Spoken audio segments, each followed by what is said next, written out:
menurun gitu ya, mulai menurun. Kemudian yang kedua, banyak pengaruh-pengaruh juga dari luar negeri yang yang menurunkan juga, yang mendegradasi rasa persatuan kita. Nah, kemudian juga kearifan lokal juga sudah mulai luntur ke masyarakat. Jadi generasi muda kita kemudian juga mulai kurang peduli terhadap persatuan dan kesatuan. Sementara kemudian juga banyak narasi-narasi tentang intoleransi, kekerasan yang menyebar di dunia digital. Sehingga ini kalau kita tidak ada usaha, maka lambat laun ini ini bisa menimbulkan radikal yang ada di sini. Jadi itu beberapa sebab kenapa kemudian BNPT mengembangkan warung NKRI. Nah, kemudian apa itu warung NKRI? Nah, warung NKRI ini Bapak, secara fisik itu kita nanti akan ada simbol gambar presiden dan wakil presiden sama bendera merah putih. Jadi orang yang masuk di sebuah warung NKRI itu dia lihat ada presidennya, ada bendera merah putihnya, sama gambar Garuda Pancasila. Jadi nanti semua warung NKRI itu ada di situ. Kemudian yang kedua, kita nanti setiap hari, kan biasa kalau ada warung begini ada lagu-lagu dangdut ya, kesukaan, lagu-lagu jazz, dan lain-lain. Nah, kita berharap yang menjadi warung NKRI itu minimal dalam satu hari itu memutarkan lagu-lagu nasional, lagu-lagu kebangsaan, atau lagu-lagu lokal yang memberikan semangat kita kepada persatuan. Itu kira-kira. Kemudian yang ketiga, kita berharap nanti di warung NKRI itu di hari-hari tertentu kalau ada peringatan bisa melaksanakan dialog, diskusi, mendatangkan narasumber baik nasional ataupun lokal atau juga desa. Kemudian itu bisa memperkaya dari wawasan masyarakat yang ada. Jadi seperti itu Pak. Kita juga sebenarnya ada nanti prinsip-prinsipnya. Kopi ini nanti ada kopi, nanti kita ada bannernya, kerukunan obat persatuan Indonesia. Kira-kira seperti itu prinsipnya. Jadi kopi itu kerukunan obat persatuan Indonesia. Nanti ada bannernya. Kemudian ada T. T itu toleransi, empati, dan harmoni gitu ya. Ada nanti banner seperti itu. Kemudian ada gula, gotong royong untuk lingkungan aman. Nah, kira-kira seperti itu. Jadi prinsip itu kopi, karena di warung kopi itu kan ada 3 itu ya, kopi, gula, teh. Bahkan kita berharap ke depan, Ibu Momon ya. Kita berharap nanti kalau perlu di sebuah warung begini ada yang digratiskan untuk pengunjung, apakah tehnya atau kopinya gitu ya, ke depan supaya masyarakat datang itu tanda syukur kita terhadap sumber daya alam kita gitu. Itu kira-kira. Bahkan lebih jauh, tadi warung ini nanti menjadi jembatan pemerintah dengan masyarakat. Kan sedikit terjadi misinformasi Bapak. Seringkali ada informasi dari pemerintah tidak sampai ke masyarakat secara utuh. Nah, seringkali juga ada aspirasi masyarakat tidak sampai secara utuh. Nah, itu menjadi jembatan. Jadi makanya diskusi. Nah, kemudian yang kedua juga kita berharap komunitas warung NKRI itu meningkat kesadarannya, dia peduli terhadap lingkungannya. Jadi kalau ada misalnya di desa kita ini, kalau ada sesuatu jangan dibiarkan. Seringkali ya, di kota kita bicara koran, ada satu keluarga membunuh anaknya gitu ya, hanya karena perkara kecil gitu, yang tidak, mungkin karena kita tidak bisa deteksi. Padahal seharusnya kita bisa deteksi. Ada nenek-nenek yang mati di sebuah gubuk, tidak makan 3 hari 3 malam, kira-kira begitu. Jadi itu yang perlu yang itu harus minimal bisa melihat model-model seperti itu. Nah, warung NKRI digital ini kemudian pada tahun lalu kami bertemu dengan Pak Dedi, salah satu orang pengusaha yang punya kepedulian terhadap bangsa ini, mempresentasikan konsep yang tadi Pak, warung kopi digital. Kalau kopi digital tadi sudah jelaskan seperti itu, alhamdulillah pimpinan menyambut baik. Udah kita mau gabungkan warung NKRI digital. Jadi tadi kalau boleh kan warung kopi bicaranya bisnis doang itu cuan-cuan.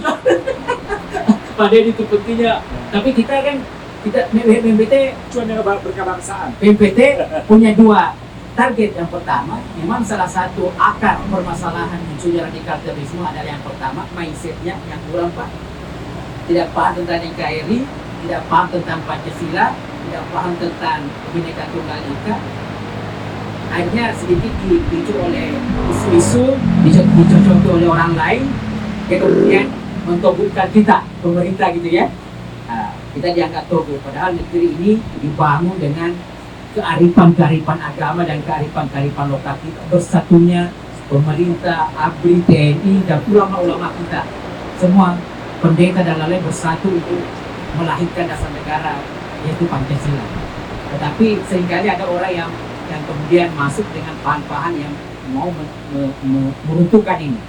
Nah, oleh karena itu, misi BNPT bagaimana di seluruh lapisan masyarakat sampai di tingkat desa itu punya rasa persatuan, rasa Pancasila, rasa nasionalisme yang tinggi. Itulah pentingnya kira-kira gitu Pak, memastikan ini melalui warung-warung yang santai seperti ini. Nah, misi kedua adalah bahwa salah satu akar permasalahan dari munculnya radikalisme adalah kampung tengahnya ini yang sering kurang Pak. Kalau kampung tengah ini kurang, istilahnya kemiskinan, tidak ada pekerjaan, tiba-tiba ada yang godain. Ini yang terjadi di ISIS kemarin di Suriah. Ada iklan di online 15 juta gajinya di sana. Itulah hampir saudara kita ke sana. Dibuang orang ke sana. Sekarang ini masih ada 1.500 orang di camp. Kenapa? Karena mereka terpengaruh iming-iming gaji ini belajar. Itu juga kenapa kami juga di kerjasama dengan Kementerian Ketenagakerjaan sosialisasi tentang PMI ini juga, karena kita juga tidak ingin saudara-saudara kita yang pekerja migran juga menjadi sasaran dari oknum-oknum yang kemudian membawa saudara kita radikal gitu ya. Karena banyak juga kejadian bukan hanya di menjadi mereka jadikan PMI ini hanya sebagai kedok, kemudian mereka terpengaruh di sana. Jadi tidak ingin seperti itu. Oleh karena itu penting untuk dilakukan. Nah, kemudian dari konsep warga digital ini, kenapa begitu penting?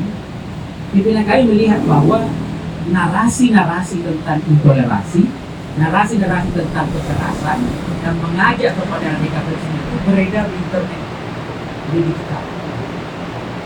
Nah, kemudian masalahnya lagi, banyak kita ini orang-orang baik ini tidak peduli itu, jarang memasukkan narasi-narasi itu kebangsaan di YouTube gitu ya. Kalau mereka dominan, maka ini akan menjadi konsumsi dari seluruh anak-anak kita ini. Makanya tidak heran Pak, ada anak-anak muda kita itu tidak pernah ketemu orangnya langsung, tapi dia ikut. Makanya kemarin perempuan, kan dari dua perempuan, satu dari Ciamis, kemudian satu dari Temanggung, itu pergi bawa mau di Brimob di Kelapa II. Itu ditangkap itu.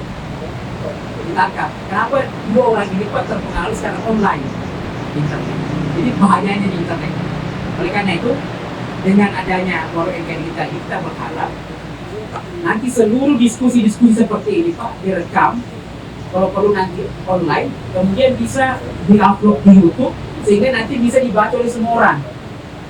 Oleh karena itu kami di YouTube Pak, kalau Bapak buka warung NKRI, kami ada dialog-dialog kebangsaan seluruh, ada pimpinan semua datang, semua terekam di internet itu. Bapak bisa baca. Itu manfaatnya digital itu. Nah, kemudian kita bersyukur dengan warung NKRI digital ini tadi dengan pendekatan kesejahteraan. Kemudian nanti kami secara berjenjang, kalau ada acara, nanti mungkin acaranya di sini, menghadirkan narasumber. Kita bisa sebarkan, ini bisa didengar semua oleh seluruh jaringan warung NKRI kita di seluruh Indonesia. Misalnya nanti ada acara di sini di Raja, nanti dari pusat kita bisa sebarkan, tolong online misalnya ya. Kemudian teman-teman yang di komunitas warung NKRI itu bisa mengikuti siapa saja komunitasnya, kemudian bisa ditonton. Jadi ini enaknya digital. Nah, digital sendiri Pak, kita sudah berikan juga kepanjangan damailah Indonesia, digital damailah Indonesia, damailah Indonesia, gelorakan dengan teknologi antar lingkungan ya. Ada ya? Jadi ya ini, damailah Indonesia, gerakan informasi teknologi antar lingkungan. Nah itu kira-kira digital gitu ya. Kalau tadi wadah kira-kira itu Pak. Nah kemudian saya tidak terlalu manfaatnya nanti kita buat ciri khasnya tadi ada kopi, kerukunan pokok persatuan Indonesia, terpotong foto presiden, terpasang foto presiden dan wakil presiden, Bapak Garuda dan bendera merah putih. Dan tadi mereka lagu nasional. Nanti ada logo Warung NKRI, kita ada logonya nanti. Nah nanti ada obrolan santai, diskusi, dialog, kemudian terdapat kegiatan. Kira-kira seperti itu. Nah nanti syaratnya Pak, kira-kira ini harus ada wifi-nya. Nah nanti ada TV digitalnya, kemudian ada sedikit alat-alat untuk Zoom. Nah kita targetkan satu desa satu warung NKRI. Kita targetkan itu Pak. Dan di Indramayu ini baru satu-satunya di satu kabupaten ini. Ini beberapa nanti kegiatan. Ini warung NKRI yang sudah kita launching. Warung NKRI ini akan naik menjadi warung NKRI digital seperti ini. Kira-kira itu Pak yang dapat saya sampaikan. Terima kasih. Assalamualaikum warahmatullahi wabarakatuh.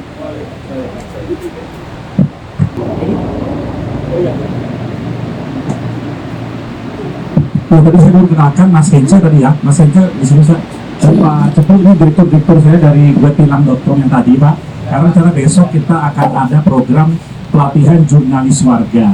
Semoga mungkin dari Babinsa mungkin ada mungkin 2 perwakilan yang mungkin berkenan untuk bisa belajar tentang bagaimana sih cara motret dan cara mengambil berita sehingga bisa melaporkan. Ini udah rutin sih, tapi mungkin kan bergaya jurnalis ya.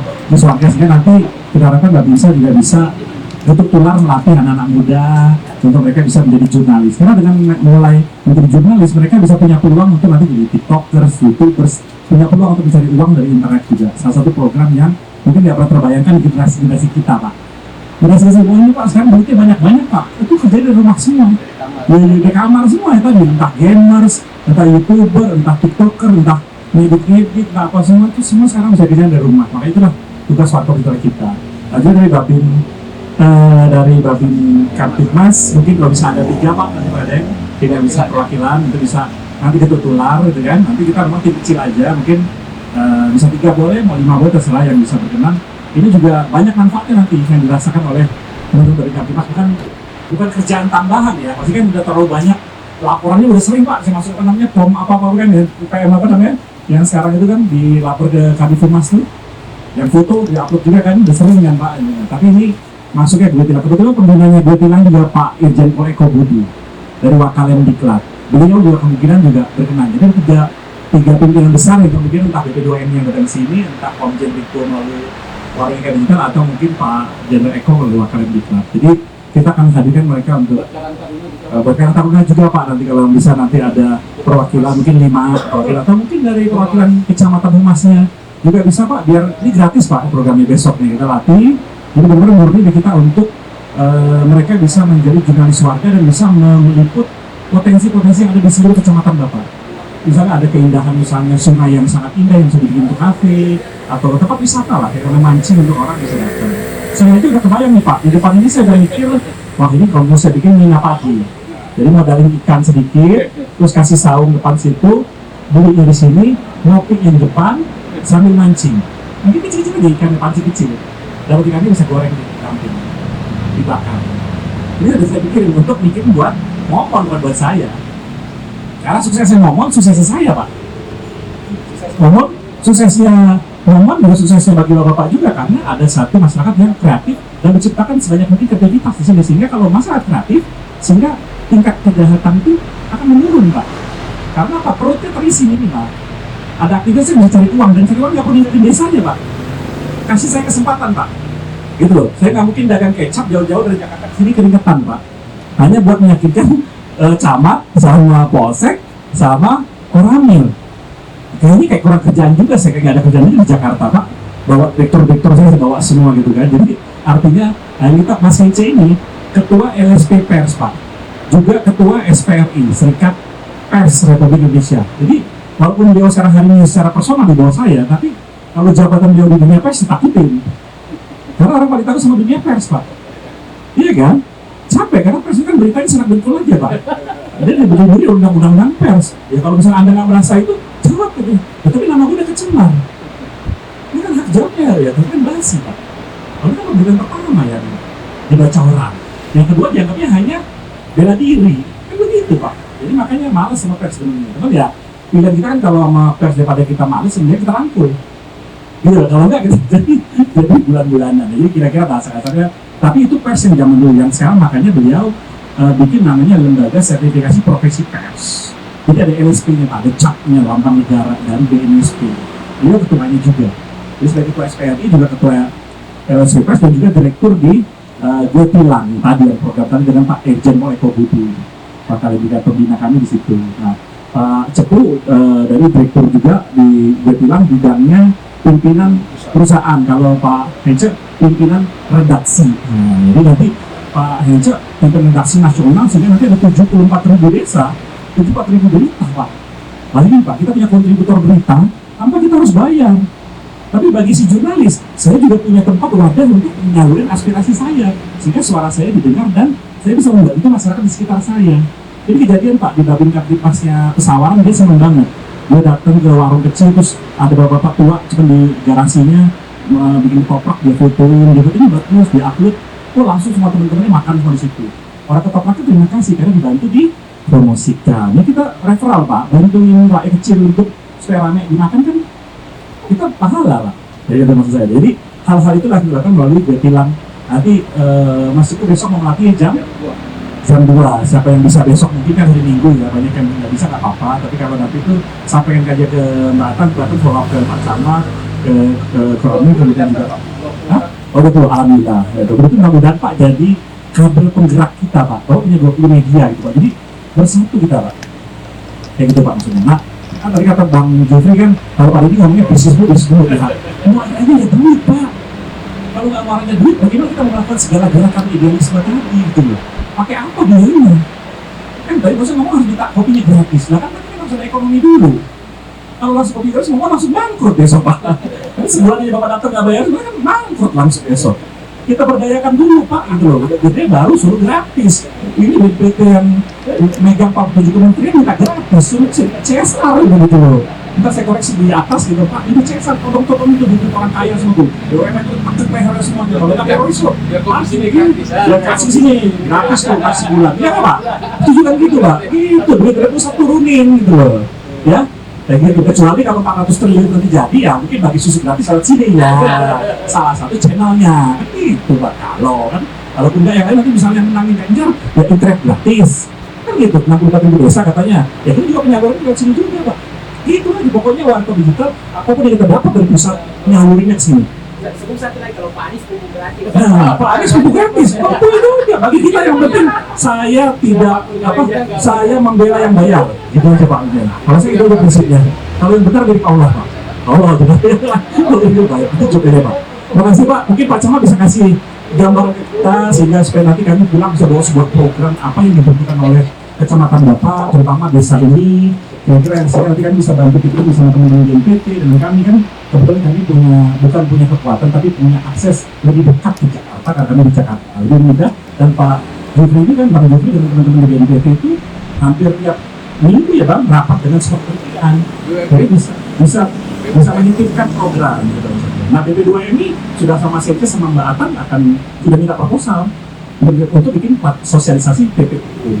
Dan Pak Kepala BP2 ini setuju, dia mau pelatihannya di tempat kayak gini, pasang sepasang tenda, nanti ada 100 orang kumpulin, nanti BP2 ini keluarin duitnya, ada uang swakolanya. Nah gitu loh Pak maksudnya. Jadi udah mulai berjalan seperti itu, udah mau, nggak mau dipakai. Udah mau ya namanya mau sosialisasi pekerjaan migran jadi kampungnya dong, bukannya di hotel Cirebon bawa semua ke sana gitu loh. Nah itu aja. Jadi itulah salah satu, mudah-mudahan kalau jadi itu salah satu terobosan Pak yang bisa kita bikin. Kayak gitu Pak untuk kegiatan tadi, dan mudah-mudahan melalui jurnalis warga nanti kita bisa masuk dengan juga banyak kerjasama-kerjasama yang bisa kita garap, bisa jumlah curhat kayak restoratif justice kayak bisa kita bawa ke sini Pak. Bisa kita menjadi cara baru dalam menghadapi era sekarang yang begitu apa ya, begitu tidak jelas sekarang nih Pak situasinya, karena orang online sensitif, gampang emosi, dikit-dikit videoin upload. Masalah nanti kalau tak kena undang-undang udah kanan, nanti nunggu dulu. Nah itu mental budaya sekarang ini anak jadi terlalu sumbu pendek Pak bahasanya. Bahasanya terlalu, karena dia TikTok itu 30 detik nggak mau melihatnya tuh secara panjang Pak, nggak mau nonton 20 menit, nggak mau. Udah kesini apa judulnya? Udah ngerti gue. Karena belum tentu Pak. Don't judge the book by the cover. Baca dulu bukunya. Nah orang Indonesia itu lemah membaca. Itulah. Makanya kenapa saya tutup, bukan apa saya tutup di ujungnya ini duit. Nah baru oke, sebenarnya agak sedikit terbuka gitu. Ini semua pasti ujung-ujungnya butuh. Nah kemarin kan yang di debat itu udah diributin, TNI kan 50% nggak punya rumah dinas. Dan ujung-ujungnya kan itu kan juga masalah kesejahteraan kan harus diperjuangkan gitu Pak. Nah bagaimana kita juga bisa berperan dalam bidang itu nantinya. Demikian dengan Pak, mungkin dari Pak Camat silakan Pak sebelum nanti kepada aktivitas lain. Jadi kami minimal pulang bawa sebuah program apa mesti kami mengembangkan buat di sini. Kira-kira gitu Pak, terima kasih. Ya, terima kasih atas waktunya. Assalamualaikum warahmatullahi wabarakatuh. Langsung saja ya, terhormat Pak Dedi dan kawan-kawan semuanya. Pada dasarnya kami menyambut baik kehadiran laptop digital di wilayah kami, dan juga tadi juga ada warung NKRI juga di dalamnya. Dan ya itu memang yang dibutuhkan masa sekarang ini adalah serba digital. Mungkin bukan hal yang memang hal yang tabu lah yang terkait digital, karena kita semua juga sudah sebagai pelaku digital. Semua lapisan masyarakat ya tadi disampaikan pasca COVID itu semua udah kali tidak sudah menggunakan alat digital. Sampai ke anak-anak juga namanya Android juga ya itu sudah hal yang biasa. Nah, yang kedua ya ini memang sangat bagus sekali program ini. Hanya saja mungkin butuh kolaborasi ya, tentunya dengan pemerintah Kabupaten Indramayu. Kenapa? Karena memang saat ini juga kami pemerintah Kabupaten Indramayu juga mungkin ya sama programnya juga seperti ini juga gitu tuh ya. Mungkin kalau nanti bisa disambungkan gitu tuh, ini pasti akan lebih baik lagi karena kami pemerintah Kabupaten Indramayu ya, Bupati sekarang Ibu Nina Aslina ini memiliki program-program yang sampai menyentuh digitalisasi sampai menyentuh ke desa. Ada program unggulan yang kami laksanakan dari program unggulan, salah satunya adalah program Lebu Digital. Ini juga kami sudah berjalan sampai ke desa-desa, sampai di desa ini sudah memiliki alat layanan serba digitalisasi. Dan juga sudah terpasang peralatan yang bentuknya televisi digital yang namanya Ayu TVCC. Ini juga dari pemerintah Kabupaten Indramayu. Hanya saja memang ini semua belum berjalan sepenuhnya karena memang butuh ya banyak dukungan dan faktor lah, terutama dari sisi yang profesionalismenya yang menyangkut dengan digitalisasi. Karena terus terang kalau kami di pemerintahan ini mungkin bukan, kalau saya di wilayahan mungkin desa ya dulu masyarakat bukan spesialisasinya terkait dengan digital. Jadi ketika itu kita laksanakan, tidak ada sumber daya atau orang yang memang memahaminya,